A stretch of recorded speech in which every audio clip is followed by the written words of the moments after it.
Glendale, CO. The Lindenwood Lions have beaten the California Golden Bears 26-12 to win the men's D1 Collegiate Sevens title in consecutive years. This marks their third title in 4 years. The tournament's MVP was also a repeat, as Nick Feakes led his team throughout their impressive weekend. Josh Macy, head coach of Lindenwood, was full of praise, pride and admiration of his players. To watch them work that hard, we gave up 2 tries the whole tournament. It's good for them to see it and for them to get excited, Macy added. The final was an immense game from both teams.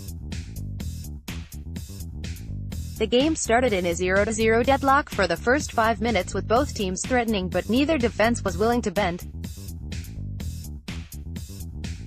Eventually the deadlock was broken when Dion Miskell was able to shrug off some tacklers and dot the ball down. Lindenwood was able to add to their tally just before the half when Christopher Schumann fended players off, tiptoed down the sideline, crossed the line.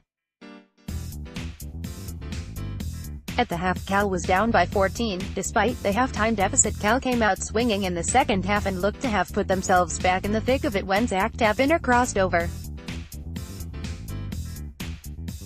Off the ensuing kickoff, pressure was building again, but a brilliant 70-meter solo effort from Nick Feakes extended the lead back out again once more. The Golden Bears struck back, and with 4 minutes left to draw it within 1 score. A late try in the 13th minute extended Lindenwood's, and the writing was on the wall. As the final whistle blew and jubilation erupted on the sideline, Lindenwood had secured their championship.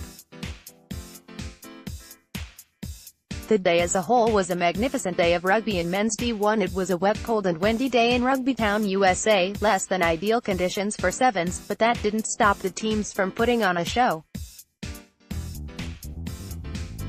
The day started off with a set of tantalizing matchups as Lindenwood took on a strong Indiana team to begin their day. Their offense took a while to warm up, and early on they struggled to convert opportunities that were afforded to them. While their offense wasn't as potent as it was yesterday, their defense remained a constant and they were able to stifle any attacking opportunity that their opposition created.